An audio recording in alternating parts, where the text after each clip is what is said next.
Então, irmãos, ok. Terça-feira é feriado, mas não pode orar a si mesmo, tá, irmãos? Não tem problema não. Mesmo que você não venha aqui, nós podemos orar e continuar orando em casa então. Abra sua Bíblia na primeira carta de Pedro, capítulo 3. Hoje nós vamos dar uma pequena pausa sobre o que estamos falando sobre a vida de Paulo. Iremos relembrar algo precioso que o Senhor fez para nós, tendo em vista também o nosso momento de ceia hoje, tão importante na igreja.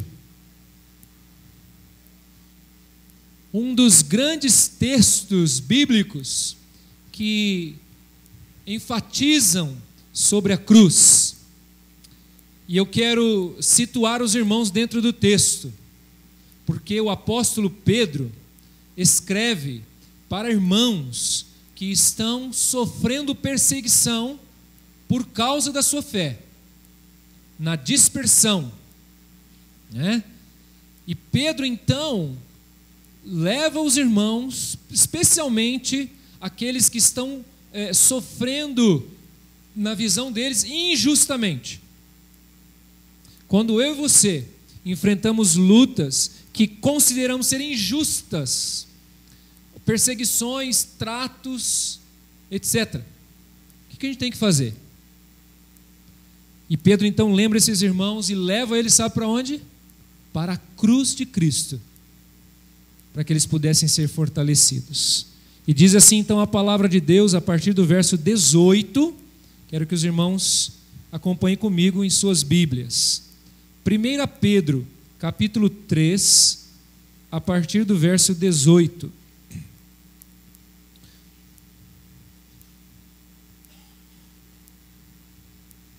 Vamos ler a partir do 13, para a gente situar dentro do contexto. Ora, quem é que vos há de maltratar, se fordes zelosos do que é bom? Mas ainda que venhais a sofrer por causa da justiça, bem-aventurados sois. Não vos amedronteis, portanto, com as suas ameaças, nem fiqueis alarmados. Antes, santificai a Cristo como Senhor em vosso coração, estando sempre preparados para responder a todo aquele que vos pedir razão da esperança que há em vós, fazendo todavia com mansidão e temor, com boa consciência, de modo que naquilo em que falam contra vós outros, fiquem envergonhados os que difamam o vosso bom procedimento em Cristo, porque se for da vontade de Deus, é melhor que sofrais por praticardes o que é bom, do que praticando o mal. Pois também Cristo morreu uma única vez pelos pecados, o justo pelos injustos, para conduzir-vos a Deus, morto sim, na carne, mas vivificado no Espírito. Até aqui, vamos orar ao Senhor. Ó Deus maravilhoso, Deus vivo, Tua palavra, Senhor, é sempre viva e eficaz. Nós Te louvamos por isso. E pedimos que o Teu Espírito aplique esta verdade ao nosso coração. Senhor, não permita que nenhum de nós saiamos daqui hoje sem ser confrontado por esta palavra, relembrados, motivados, fortalecidos por ela, desafiados por ela, Senhor. Que nós possamos colocá-la em prática, que nós possamos honrar o Teu nome como servos fiéis que em tudo Te obedecem. Nos ajude, Senhor, nesta prática, nesta vivência, no nome de Jesus, o nosso Senhor e Salvador. Amém. Como falei para os irmãos, então, um dos textos maravilhosos no Novo Testamento, que falam sobre a cruz, a crucificação, o sacrifício de Jesus por nós. Mas qual exatamente é o significado e o propósito da cruz? Ontem nós estávamos lá no encontro dos jovens da FEMOSSE, lá no Turvo, e nós levantamos essa questão lá, porque a visão que se tem da cruz hoje, da cruz, é exatamente uma visão de enfeite, né? De aparato. Mas no primeiro século era bem diferente. As pessoas evitavam falar sobre a cruz. Havia um horror sobre isso, porque era algo terrível, a crucificação, a morte de cruz, né? Mas hoje é diferente, as pessoas talvez não entendam bem todo o significado dela.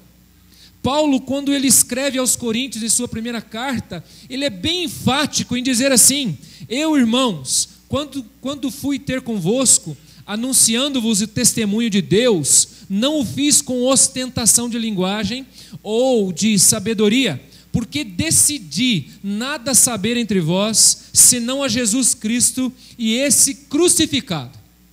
Ele diz também que para os judeus, a crucificação, Cristo crucificado, é escândalo.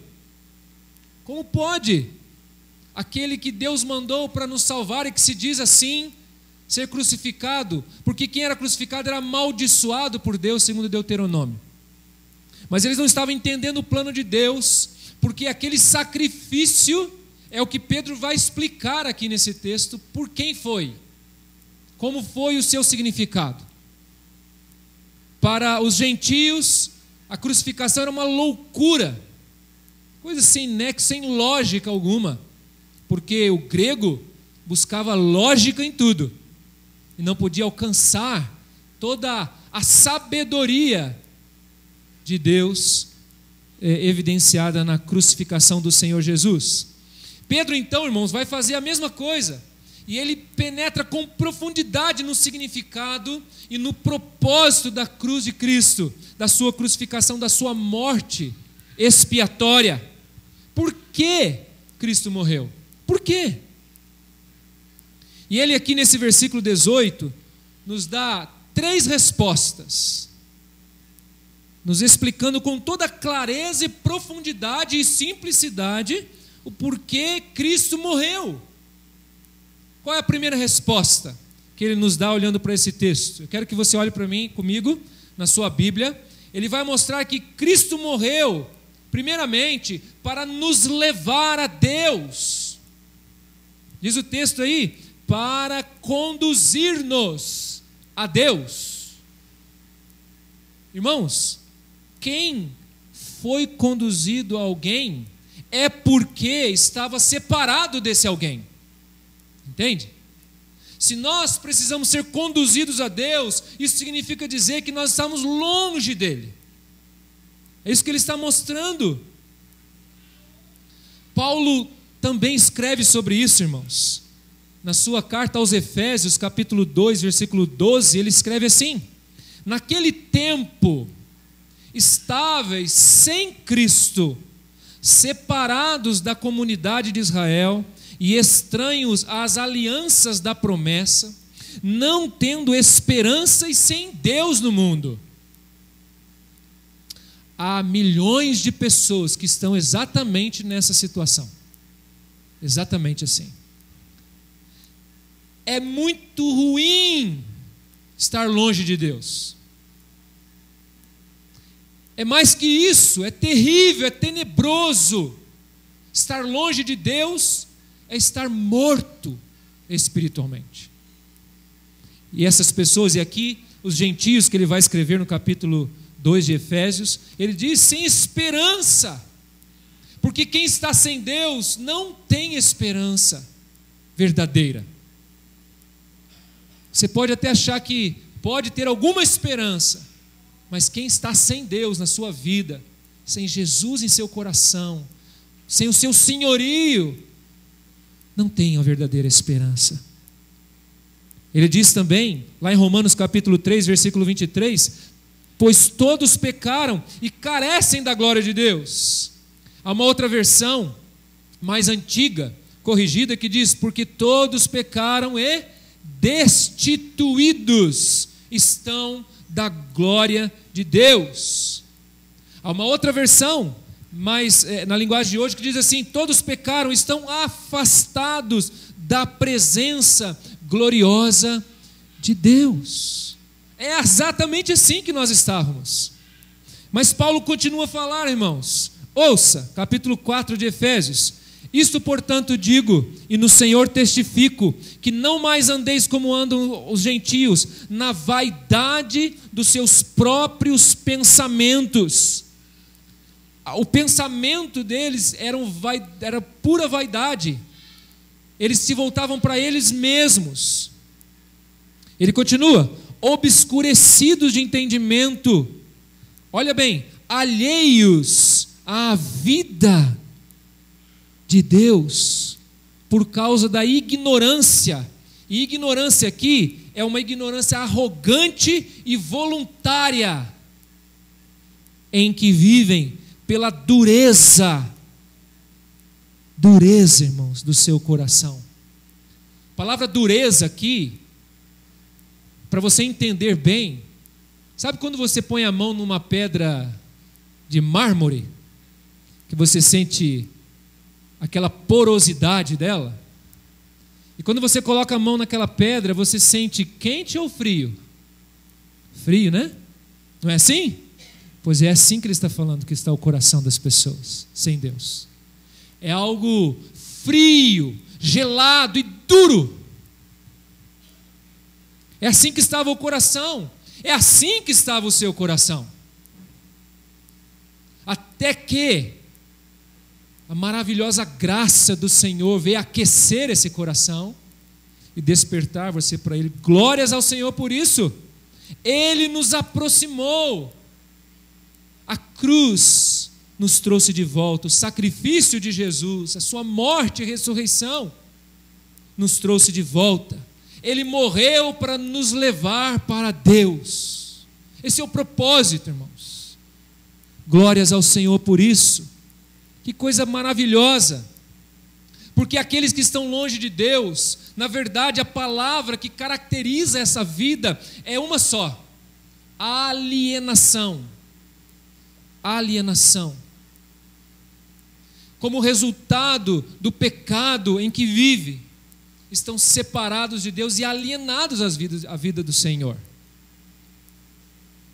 Quantas vezes você fala do Evangelho para alguém e parece que aquela pessoa, você falou, entrou por aqui e saiu por aqui, ela nem te dá atenção direito, não é? As pessoas estão alienadas do Senhor por causa do pecado. Por isso, irmãos, nós precisamos orar, como Paulo diz lá em 1 Coríntios capítulo 4, que aquele que iluminou o nosso coração é Deus, porque há um véu no entendimento, e o Senhor Deus vai ali, remove esse véu, e aí então os nossos corações são iluminados por essa mensagem do Evangelho, que toca os corações. É óbvio que nós precisamos proclamá-lo, nós precisamos levar esse Evangelho adiante. Eu quero lembrar os irmãos que todos vocês, se você já teve um encontro com Jesus, você é um evangelista, um missionário. Você é. Mas se eu não fui chamado para ir lá para a África, não importa. Você é um evangelista, aonde é que você estiver, onde Deus tem te colocado. Você tem a mensagem do Evangelho na sua vida.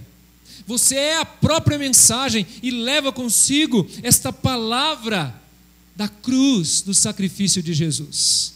Amém? Então você não vai ficar vivendo de eventos. Nós podemos e devemos ter eventos evangelísticos, mas você não vai evangelizar só nisso, não é? Você é um evangelista, amanhã, depois, assim sucessivamente, para a glória do Senhor. Esse é o primeiro, irmão, motivo realmente que nós temos aqui. A primeira resposta que nós temos, bem simples, porém vital, do porquê Jesus morreu por nós, para nos conduzir para Deus. Segunda resposta que nós temos no texto, e a palavra de Deus é clara em nos mostrar, é que Cristo morreu por causa dos nossos pecados. Ele está dizendo isso no texto, olhe comigo aí na sua Bíblia. o justo pelo injusto. É isso que você está vendo na sua Bíblia? O justo pelo injusto. Quem é o justo aqui? É Jesus. Quem é o injusto? Diga assim: eu. Eu sou o injusto. Nós somos esse injusto. Toda a humanidade, como nós lembramos em Romanos 3:23, todos pecaram. O justo pelo injusto. Agora, para nós compreendermos melhor isto, nós precisamos lembrar, irmãos, que o pecado e a morte estão bem relacionados aqui nas Escrituras, do começo até o final. É como se fosse a ofensa e a sua recompensa. A Bíblia claramente nos mostra que pecado gera morte. E Paulo faz questão de nos lembrar isso lá em Romanos capítulo 6, versículo 23, que o salário do pecado é a morte. A morte. Ele nos lembra. Ele refresca a nossa memória. Ele mostra a seriedade disso. O quanto faz separação entre nós e o nosso Deus. Mas ele também lembra que o dom gratuito de Deus, a vida eterna, está em Cristo Jesus, o nosso Senhor. Mas Jesus, irmãos, não cometeu pecado algum. O salário do pecado é a morte. Por que ele morreu então? Se ele não cometeu pecado algum? Porque ele morreu pelos seus pecados. Ele morreu pelos meus pecados. O justo pelo injusto. O inocente pelos culpados. Eu pergunto para os irmãos: será que isso renova o nosso vigor em meio ao sofrimento? Eu acho que sim, não é? Quando estamos recebendo perseguições lá no seu ambiente de trabalho, porque você leva as coisas de Deus a sério, e você está se sentindo assim meio injustiçado, e você já está querendo tomar atitudes, você vai olhar para a cruz e você vai se lembrar disso. O justo pelo injusto. E você vai receber o fortalecimento na sua alma, para continuar firme, testemunhando, mesmo que você esteja sofrendo injustamente. Você não merece o que você está passando. Agora, se você merece, irmão, então o negócio é arrepender, pedir perdão, consertar e ponto final. E vamos em frente, não é? Mas você pode estar sofrendo injustamente. Nós merecíamos morrer, mas Ele morreu em nosso lugar. E a ceia é essa lembrança para nós mais uma vez. Nós é que merecíamos, você e eu, mas Ele morreu no nosso lugar. E porque Ele morreu a nossa morte, Ele carregou sobre si o nosso pecado, nós podemos ser perdoados gratuitamente. Amém, irmãos? Nós já acostumamos tanto com isso, né? Que a gente não diz nenhum amém com entusiasmo, não é? Oh, Senhor, muito obrigado, porque hoje o Senhor me lembra que como eu preciso ser perdoado. E não é porque você é um crente em Jesus que você não precisa, não, porque você continua a pecar. Nós continuamos a pecar. Erramos em pensar coisas que não deveríamos, em nutrir sentimentos que não deveríamos, em atitudes que deveríamos fazer e não fizemos, por omissão, por comissão, e aí vai. Ah, se o Senhor não tivesse assumido o nosso lugar, hein? Como é que seria? Perdidos, completamente perdidos. É a resposta que Pedro está dando para nós. Por que Cristo morreu? Porque Ele morreu pelos nossos pecados, o justo pelo injusto, para nos conduzir a Deus. E terceiro, Cristo morreu pelos nossos pecados. Olha aí para a sua Bíblia, versículo 18. Pois também Cristo morreu uma única vez. Essa é outra resposta. Ele morreu pelos nossos pecados uma única vez. Essa expressão que você vê aí na sua Bíblia, uma vez, não significa era uma vez, mas significa sim, de uma vez por todas. Não é uma história da carochinha.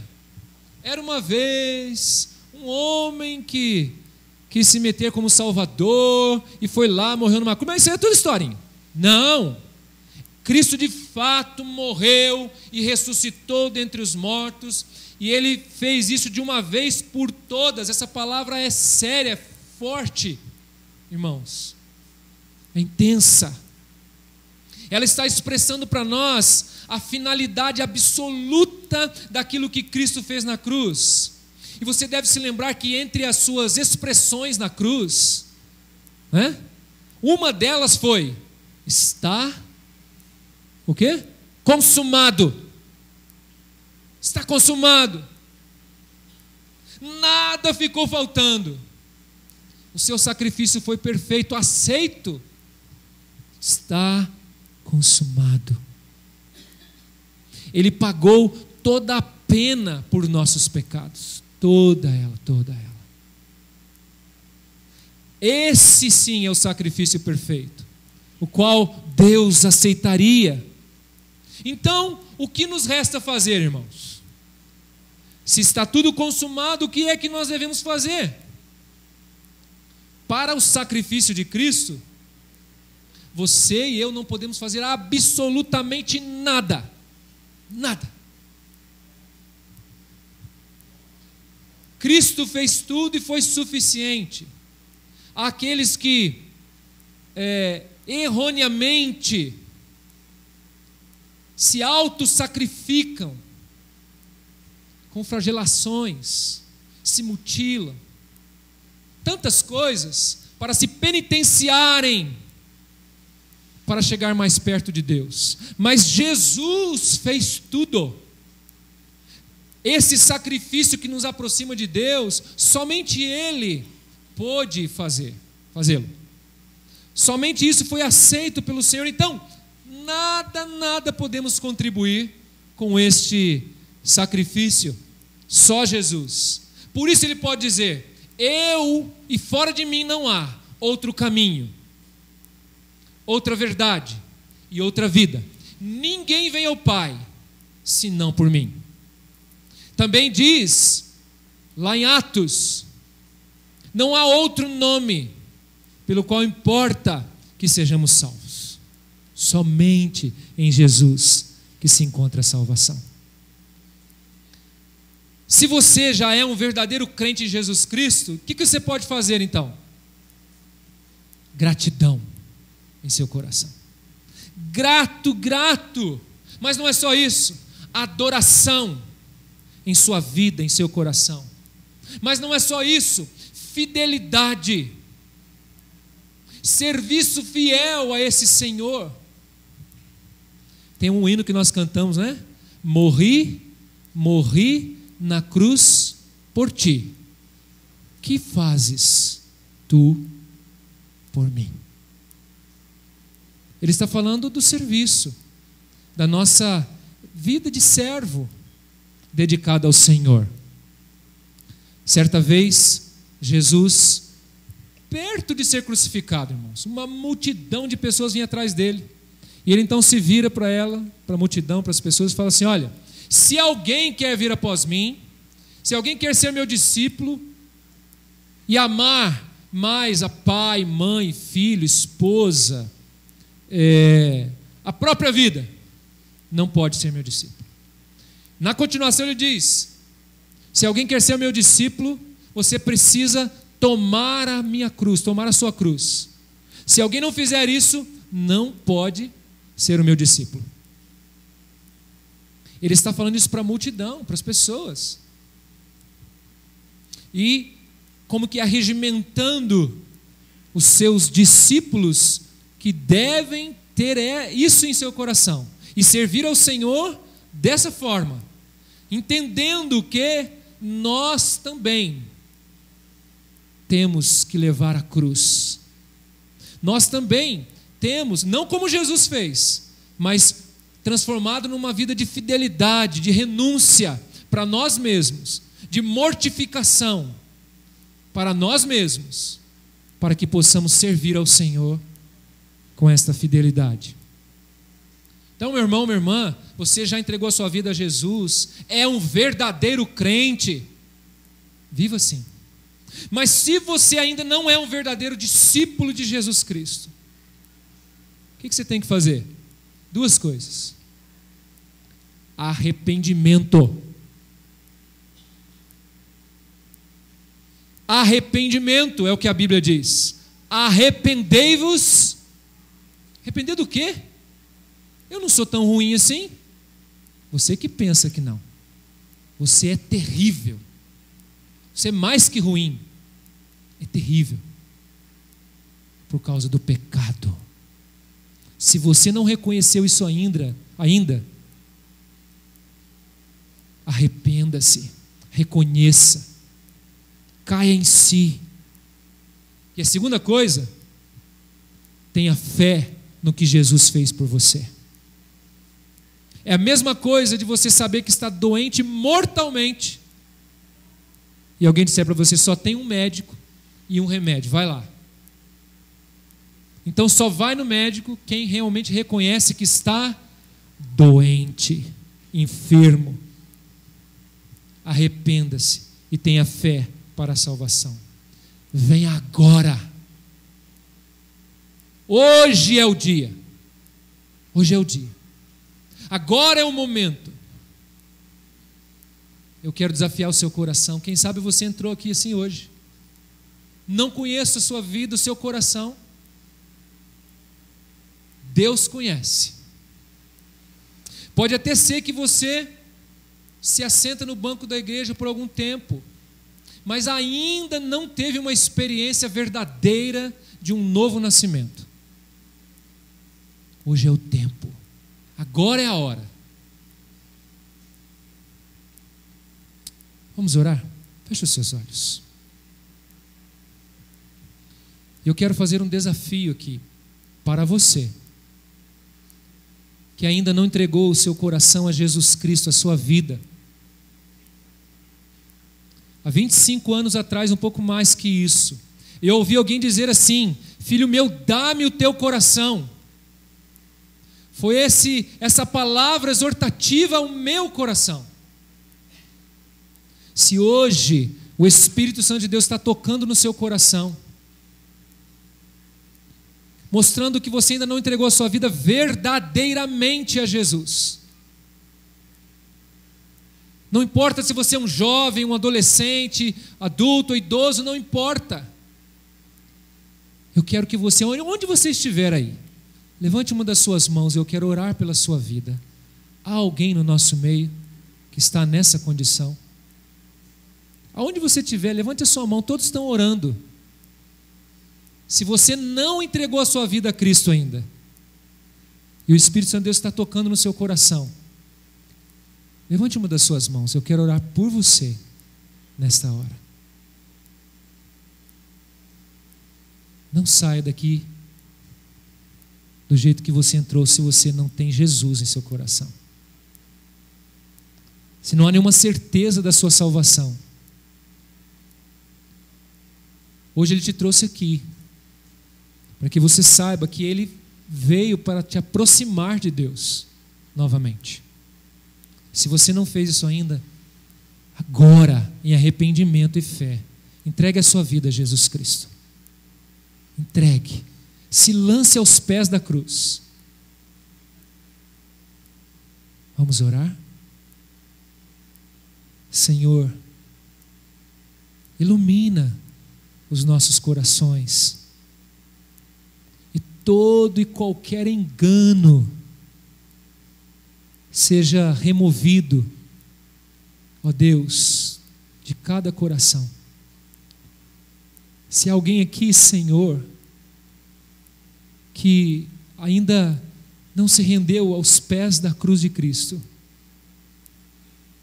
que tem estado longe do Senhor, alienado, quem sabe, Senhor, desperta esta vida agora, Senhor. O Senhor conhece os corações. Derrama a tua graça nesse lugar sobre os corações. Em o nome de Jesus, Pai. E que esta vida possa experimentar um novo nascimento. Remove o peso, o fardo desta vida. Em o nome de Jesus. E também, Pai, se há alguém aqui que está passando por um momento de sofrimento injusto, está talvez querendo desistir da sua fé, desanimado, incentivado por Satanás a realmente recusar o Senhor, virar-se contra o Senhor.